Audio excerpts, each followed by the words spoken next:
아, 아, 드디어 퇴근입니다. 6시 5분이고요.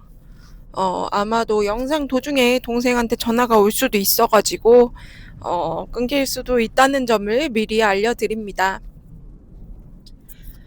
동생한테 전화가 와야 할 이유는 뭐냐면, 동생이 여행사에서 근무를 하고 있어요. 근무를 한 지는 한 반년도 안 된 것 같은데, 거기가, 신혼여행 전문 여행사거든요.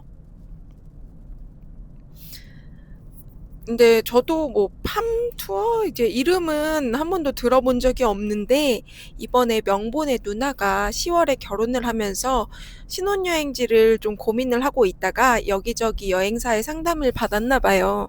아무래도 신혼여행은 좀 자유여행보다는 패키지가 훨씬 수월하잖아요.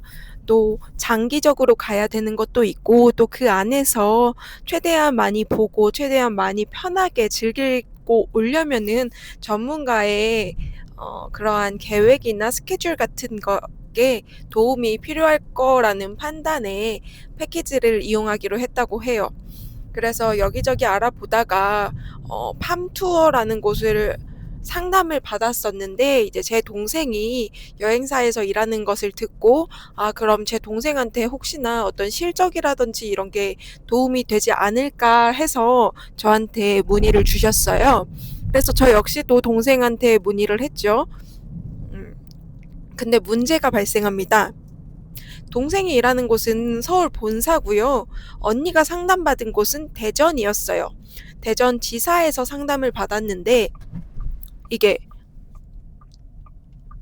아이고 잠깐 차가 물을 밟아가지고 멈췄네요.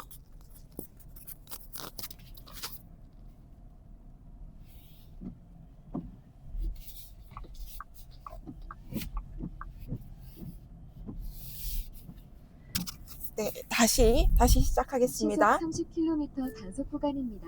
음, 언니는 이미 대전에서 한 차례 신혼여행 패키지 전방에 상담을 연쇄구간 과속 받으셨어요. 방지턱이 있습니다. 근데 그곳 여행사 체계가 어떻게 되냐면 한번 처음에 상담을 받은 곳에서 어린이 계속 보호구역에 진행을 해야 된다는 진입했습니다. 그런 서행하세요. 원칙이 있나 봐요. 그래서 제 동생이 그 언니 이름으로 접수를 했을 때 이미 대전에서 상담받은 내역이 있기 때문에 뭔가 진행을 하게 되더라도 그 대전 상담사가 과속 방지턱이 그 있습니다. 연락을 가게 하는 그런 시스템이라고 해요.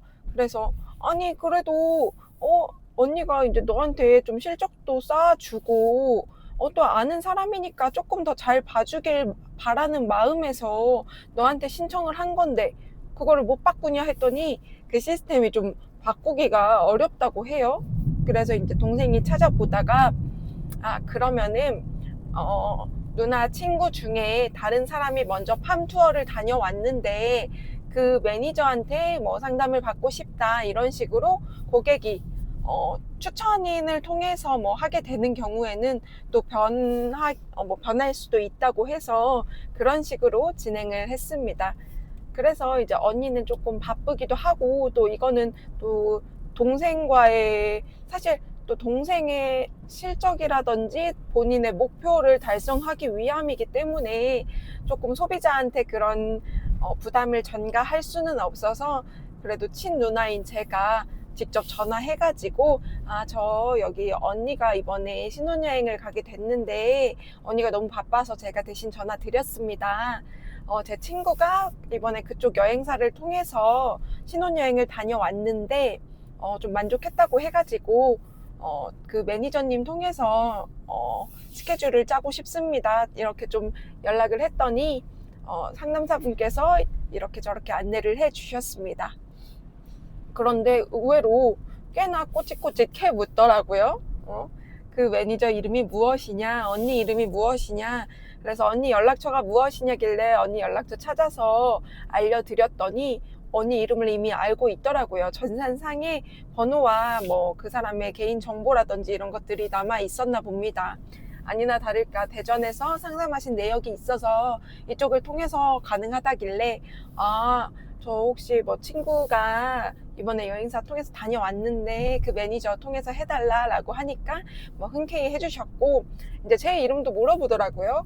아, 그것까지 짰어야 됐는데 언니 성이 심씨인데 제가 저도 모르게 그냥 제 이름을 대버렸습니다. 그래서 성이 좀 달라서 좀 찜찜하긴 하지만 뭐 어쩌겠어요. 제가 하겠다는데. 아무튼 오늘 그래서 업무 중에 그런 전화 한 번 했고요. 그래서 이제 02로 전화가 왔는데 금방 끊어졌어요. 아마 제 동생의 시도였던 것 같은데 제가 다시 연락해달라고 하니까 제발 하지마 이렇게 카톡이 왔더라고요. 그래서 그냥 자기 앞으로 이렇게 할당량이 떨어졌으니 그냥 전화를 했다는 기록만 남겨야 되는 거라서 그랬을 수도 있고요. 근데 이놈 자식이 그래도 고객으로서 지금 본인을 생각해서 이렇게 해줬는데 아무런 연락도 안 하고 말이야. 너무 괘씸하지 않습니까? 제가 상담하려고 한번 전주에 와서 좀 구체적인 일정이랑 이런 것 좀 잡아달라고 했더니 뭐 그럴 필요도 없다고 해요. 그냥 자기가 이메일로 보내줄 테니까 그걸로 하고 저번에 보내준 견적서 그대로 진행해라. 너무너무 대충 하는 것 같아가지고 지금 조금 불안합니다. 차라리 제가 가는 거면은 그 안에서 뭔가 문제사항이 발생해도 내 동생이니까 그냥 넘길 수 있는데 또 아는 사람 소개니까 좀 더 잘해줬으면 하는 마음이 있잖아요. 참 그게 씁쓸하네요.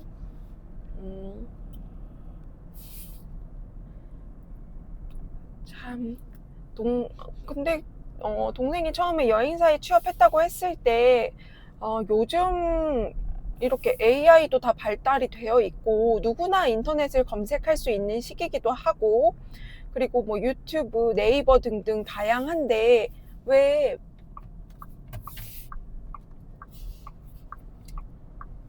잠시만요.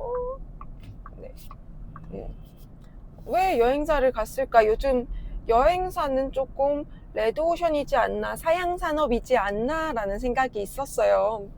근데 또 이렇게 언니도 주변에서 신혼여행은 다 거기서 가더라 이러는 것을 보니까 아 그래도 이 동생이 다니고 있는 여행사가 그렇게 작지만은 작은 회사만은 아니구나 싶어서 조금 안도가 되기도 했고요. 아무래도 신혼여행 전문사다 보니까 신혼여행 때는 모두들 돈을 아끼지 않잖아요. 응? 그리고 뭐 제 주변에서도 결혼을 한다고 하는 친구들이 있으면은 또 소개를 해줄 수도 있을 것 같고요. 제발 동생이 이번에 좀 잘 해줘야 할 텐데 말이죠. 저도 여행을 안 갔다 온 지가 지금 얼마나 됐을까? 아마 작년 4월인가 5월쯤에 마지막으로 여행을 갔고 그 뒤로는 해외여행을 따로 안 갔어요. 최근에 이제 전쟁이 터지면서 비행기 값이 많이 오르기도 했고 환율의 변동이 꽤 컸잖아요. 이제는 뭐 1,500원 뭐 $1 환율이 1,500원이 노멀이라고 부르는 시대가 됐다 보니까 어디 여행 가는 게 조금 많이 부담스럽더라고요.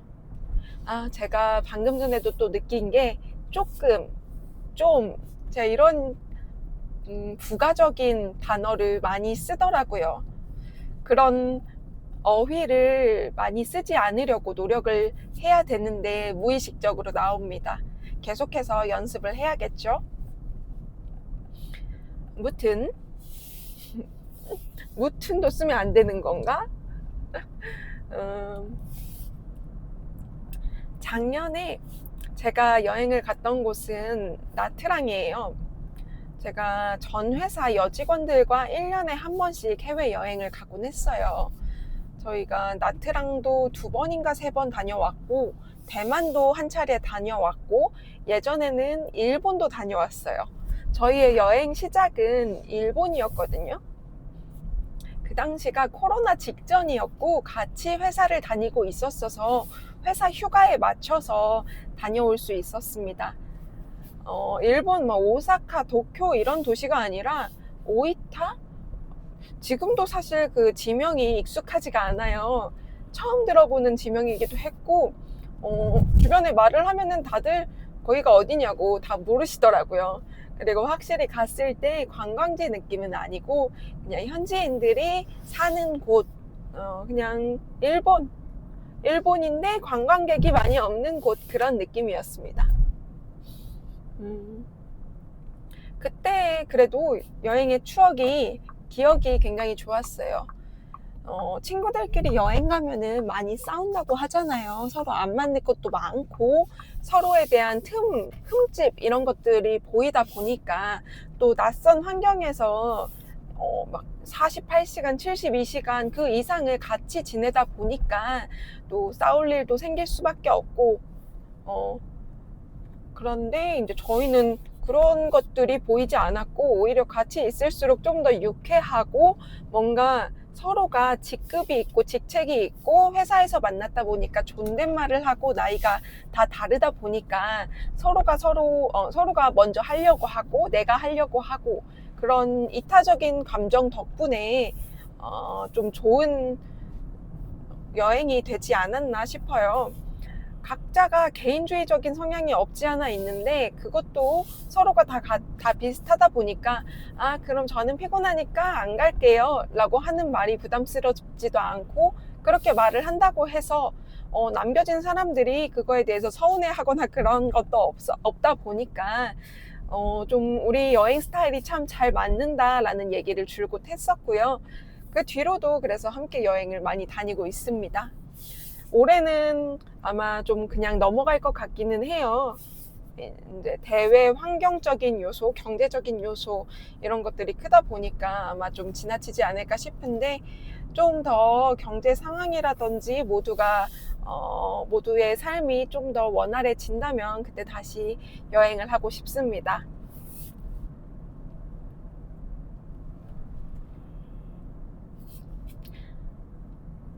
저희가 마지막으로 갔던 곳이 나트랑이에요. 이번에는 릴리가 안 갔는데요. 릴리라 함은 저희가 회사를 다니면서 다들 직책이 있잖아요. 이제 그때는 모두가 다 계장님이었으니까 누구누구 계장님, 누구누구 계장님 이렇게 불렀는데, 그렇게 4년, 5년 되다 보니까 차마 언니, 그리고 누구야, 이런 호칭이 너무 입 밖으로 안 나오는 거예요. 다들 언니라고 불러도 돼요 라고 했지만은 그게 또 안 나오고, 과속방 지턱이 있습니다. 그래서 어떻게 할까 하다가 정해진 게, 우리 영어 이름을 만들어 봅시다. 왜냐면 해외에 갔는데 과속방 지턱이 누구누구 있습니다. 계장님, 누구누구 대리님, 누구누구 계장님 이렇게 부르는 게 너무 웃긴 거예요. 그래서 저희가 또 우스갯소리로, 우리 그러면 이 계장 하지 말고 여기서는 뭐 과장 합시다, 부장 합시다. 부장은 너무 나이 들어 보이니까 그래, 저 과장 할게요. 근데 우리 회사 사실 좀 작았거든요. 근데 좀 있어 보이게, 영업 2팀 팀장님, 뭐 인사팀장님, 뭐 인사이과, 뭐 이런 식으로, 품질 3팀, 뭐 부장님, 뭐 이런 식으로 한참 진급을 시켜서 서로를 부르기도 했어요. 근데 이제 나중에는 이제 모두가 그 회사를 다 퇴사를 하고 나서, 그때는 아무도 계장이 아닌데 계장님이라 부르는 모습을 보고 한 명이 아이디어를 냅니다. 우리 해외니까 영어 이름 씁시다 해가지고 각자 뭐 벨라, 릴리, 또 신디, 이제 저는 매니코튼. 왜 매니코튼이냐면 제 이름이 다솜이잖아요. 한글 이름이에요. 한글로 사랑이라는 뜻을 가지고 있어요. 지금은 많이 쓰지 않지만 그 고대 때 고어라고 해요. 다솜, 사랑이란 뜻인데, 아무도 사랑이라고 모르고 다솜, 뭐 마늘따의 솜자야. 그래서 그냥 우스갯소리로 장난삼아 매니코튼 이랬는데, 그럼 저 영어 이름도 그냥 매니코튼 할게요 했는데, 그거 너무 기니까 메코라고 부르겠다 해서 저를 사람들은 메코라고 부릅니다. 그래서 여행지 가서도 매니코튼, 뭐 메코, 릴리, 신디, 벨라 이렇게 서로를 불렀고, 이제는 좀 그 호칭이 처음에는 너무 웃겨요, 못하겠어요 이랬었는데, 이제는 익숙해져서 곧잘 부르곤 합니다. 그래서 저희가 그 다음에 간 게 아마 베트남 나트랑이었는데, 그 여행 4명이서 다 같이 갔거든요. 근데 여행이 너무 재밌어서 그 해에 바로 또 대만 여행을 갔어요. 아마 봄에 나트랑을 갔더라면 그 해 가을쯤에 대만을 갔었던 것 같아요. 정확한 시기가 기억이 안 나는 게 조금 아쉽네요. 그런 거 있지 않나요? 우리가 나 초등학교 3학년 때, 초등학교 6학년 때, 중학교 2학년 때, 중학교 3학년 때 나 뭐뭐 했다. 나 그때 여행 갔다. 언제? 그때 중학교 3학년 때니까 뭐 나 16살 때. 나 대학교 2학년 때니까 그때. 그런 나이의 구분이 또렷하게 구분이 되어 있었거든요. 그때 뭘 했는지, 내가 뭘 했는데 그게 몇 살이었는지. 근데 이게 매일매일이 같은 것들이 이어지고 그 경계가 사라지다 보니까 나 미국에 크루즈 타고 왔는데, 갔다 왔는데, 멕시코랑 같이 갔다 왔어. 언제? 그 연도가 기억이 안 나는 거예요. 그 나이가 기억이 안 나요. 방지턱이 있습니다. 그냥 대충 한 2, 3년 전쯤? 이렇게 되고 마는 거죠. 더 웃긴 게 뭔지 아세요? 저도 이거 오늘 국장님한테 들은 얘기인데, 저 대신에 직원 나오신 분이랑 이렇게 얘기를 하다가 저 에어컨 에어컨이랑 냉장고 바꿨어요. 언제 바꾸셨어요? 하고 여쭤보니까 한 3년 된 것 같은데 3, 4년쯤 됐나? 했는데 알고 보니까 한 10년 됐다고 해요. 근데 그분 나이는 이제 거의 60을 바라보니까 한 3, 4년밖에 안 된 것 같은데 알고 보니 10년 된 거죠. 10년이나 지났는데 알고 보니 내가 느끼기로는 3, 4년밖에 안 된 거죠. 근데 이거를 저도 비슷하게 느끼고 있어요. 과속방지턱이 있습니다. 제가 여기 이사 온 지, 제가 지금 살고 있는 곳으로 이사 온 지 한 2, 3년밖에 안 된 것 같은데, 생각해보면 지금 한 5년 됐단 말이죠. 2022년 이때 들어갔으니까 벌써 4년, 5년 차에 접어들고 있단 말이에요. 나이가 들면 들수록 그 경계가, 그 나이의 경계, 그런 것을, 나이의 경계를 갈라주는 것이 없기 때문에 이제 점점점 더 분간이 힘들지 않을까라는 생각이 들어요. 그렇기 때문에 매년 무엇을 했는지 어떤 큰 목적, 큰 행사, 큰 이벤트 같은 게 있는 게 좋을 것 같다라는 생각이 듭니다. 저의 36, 저의 2026년은 제가 내년, 내후년, 그 후년에도 2026년을 기억할 수 있을까요? 2026년에 뭘 했니? 라고 물었을 때 저 그때 뭐뭐뭐뭐 했습니다 라고 또렷하게 대답할 수 있을까요? 사실 1에서 6월 떠올려 보라고 하면은 크게 기억나는 게 없습니다. 하지만 이번 7월에는 이렇게 있습니다. 영상을 찍음으로써 제가 스피치 연습을 하기 시작했다 라고 말할 수 있는 그런 날이 되었으면 좋겠어요. 그러려면은 이게 꾸준히 지속되어야겠고, 그로 인해서 어떠한 성과가 달성이 돼야 되지 않겠습니까? 제가 말을 정말 잘하게 돼서 강단에 선다든지, 아니면 어떤 능력을 발휘한다든지, 유튜브가 터진다든지. 글쎄요, 유튜브가 터지면 안 되는데 여기엔 너무나 많은 제 사생활에 대한 얘기가 들어가 있어서 이건 마치 저의 일기장이란 말이죠. 마음 같아서는 이것도 공개를 안 하고 싶은데, 제가 이 영상의 링크를 제미나이에게 공유를 해가지고 저의 말하는 그런 습관이라든지 저의 화법이라든지 아니면 저의 일상, 이런 것들을 좀 분석을 할 필요가 있기 때문에 어쩔 수 없이 공개를 하는 거라서. 왜냐면 이게 나만 보기, 일부 링크가 공유된 사람한테만 보이기, 이런 걸로 하면은 제미나이가 못 불러오더라고요. 그게 조금 아깝지만 여튼 저의 2026년을 좀 그런 식으로 기념할 수 있었으면 좋겠습니다. 과속방지턱이 있습니다. 그리고 아예 없진 않아요. 저 2026년에 독서 적금을 시작했거든요. 독서 적금이라는 게 특별한 건 아니고, 책 한 권 읽을 때마다 10,000원씩 저금하면서 책 제목을 이제 그 적요란에 넣는 거예요. 그렇다 보니까 지금 거의 30만 원 돌파를 했거든요. 독서 적금을 굳이 시작한 이유라면 책을 마냥 많이 읽고 싶다라는 생각이 있었는데, 그래서 책을 많이 읽으려고 노력을 했죠. 근데 나중엔 내가 이 책을 분명히 읽었는데 읽었던가 싶기도 하고, 이게 뭔가 내가 많이 읽고는 있는데 그거에 대해서 뭐 기록이라든지 이런 게 전혀 남아있지를 않으니까 그냥 그 뚫린 독에 물 붓기라고 해야, 밑 빠진 독에 물 붓기라고 하죠. 밑 빠진 독에 물 붓는 느낌이더라고요.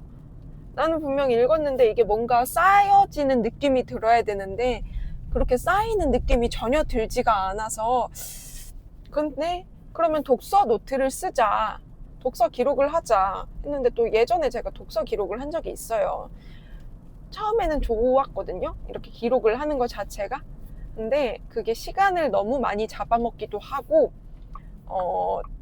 나중에는 내가 독서 기록을 하는 게 정말 뭔가 쌓기 위함인지 아니면 기록을 위한 기록인지를 잘 모르겠더라고요.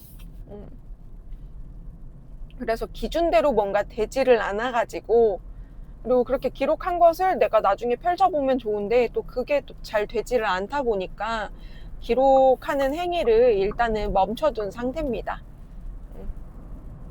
그래서 찾은 방법이 독서 적금인데 아직까지는 좀 만족을 해요. 6월 중순까지인가 6월 말까지도 읽었네. 제가 마지막으로 읽은 책이 그 형제라는 책이거든요. 중국 위화라는 작가의 소설인데 허삼간 매열기로 우리나라에서는 많이 알려있죠. 근데 중국 역사 공부를 하다가 그 역사는 사실 지배층의 기록을 많이 남겼잖아요. 보통 지배층 위주, 정치 위주, 그 나라 경제 위주인데 그 단어로만 딱딱딱 쓰여 있으니까 그게 크게 와닿지를 않아서 이 중국 역사, 이 마오쩌둥 시기에 어떤 일이 있었는지 실제 살았던 사람들, 뭐 그게 소설일지라도 픽션일지라도 그거를 한번 보고 싶다 해서 찾은 게 위화 소설이었고, 그리고 그때 스레드를 보다가 위화의 인생이란 소설에 대해서 추천이 많더라고요. 그래서 그거를 읽고 나서 너무 재밌게 읽었고 정말 눈물도 핑 많이 돌았고, 그래서 이 작가의 책은 내가 다 읽고 싶다라는 생각에 그 다음으로 선정한 게 형제라는 책을 읽었습니다. 많은 책 중에서 굳이 형제를 꼽은 이유는요, 그 인생이란 책과 비슷한 시기였어요. 거의 동일한 시기를 배경으로 쓰여진 소설이라서 일부러 형제라는 책을 골랐습니다. 꽤나 인생에 비해서 훨씬 더 장편 소설이에요. 2권으로 나누어져 있고 페이지 수도 굉장히 많았거든요. 그런데 그냥 술술술술 잘 읽히는 책이어서 추천을 하고 싶다가도 조금 뭐랄까 좀 야하다고 해야 되나? 그냥 그 당시 그냥 그 저급한, 이 작가가 저급하다라는 건 아니고 그냥 그 당시 그 소설 속의 주인공들이 저급한 행위를 하는 것들이 좀 많이 나오기 때문에 뭔가 독서 모임에서 추천을 한다거나 누군가 뭐 가족이라든지 친구한테 추천을 하기에는 조금 꺼림직한 부분이 없지 않아 있습니다. 그래서 차라리 추천을 한다면 인생이란 책을 좀 위주로 추천을 하고 싶고, 형제라는 책은 일단 살짝 접어두었습니다. 인생이 별 5점이라면 저는 형제는 한 3.5에서 4점 정도 점수를 줄 의향이 있습니다. 그래서 제가 독서 적금 마지막으로 읽은 게 형제라는 책이고, 지금은 이제 아무래도 시험 준비에 돌입하다 보니까 책을 읽는 거를 잠깐 멈춰둔 상태예요. 얼른 시험 끝나고 면접도 잘 봐서 또 다시 독서 적금을 계속해서 쌓아가는 그런 날이 되었으면 좋겠습니다. 그렇게 해서 독서 적금으로 제가 돈을 한 100만 원 정도 모으면 그걸로 뭘 할까라는 생각도 했는데요. 그걸로 여행을 가려고 합니다. 명보와 함께 좋은 곳으로 해외로 비행기도 끊고 여행을 가면은 좀 뜻깊지 않을까. 여행지에서도 이거 내가 책 100권 읽으면서 모은 거야. 지금 내가 먹고 있는 이 음식 내가 책 2권을 읽은 가치야. 내가 책 5권을 읽은 가치야. 이런 식으로 저만의 또 다른 화폐 단위를 만들어낸 것 같네요. 그래서 2026년에 뭐 했니? 라고 물어보면은 나 상반기 때는 독서 적금 만들어서 지금 그거 100만 원 모아서 그걸로 여행도 다녀왔고, 하반기에는 유튜브를 시작했어. 뭐 누군가에게 공개할 것은 아니지만 그냥 내 스피치 실력을 쌓고 싶어서 시작했는데 벌써 영상이 지금 100개나 된다고. 이런 식으로 하면 좋지 않을까요?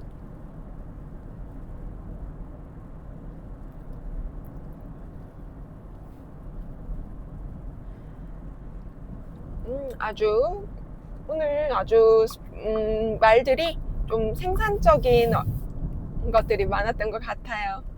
저는 벌써 이제 봉동에 진입했습니다.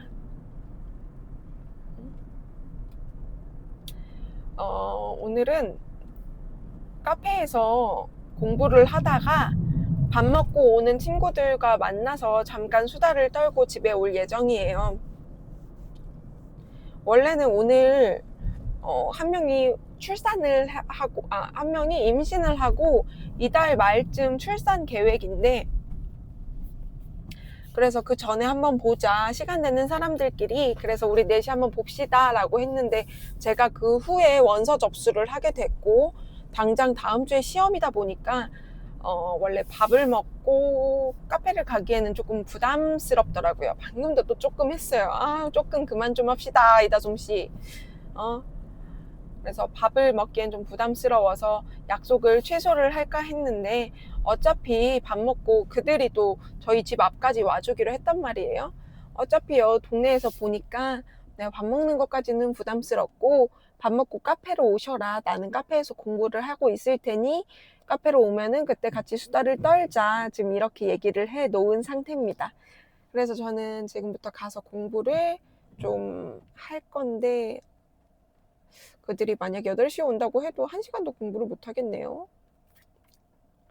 한번 카페 어디로 올 건지 카톡을 한번 놔 보겠습니다. 오늘은 이 정도 얘기하면 충분한 것 같아요. 벌써 28분을 향하고 있네요. 그러면은 신호가 바뀌었으니까 다음 신호까지 그냥 모른 채 하고 가겠습니다.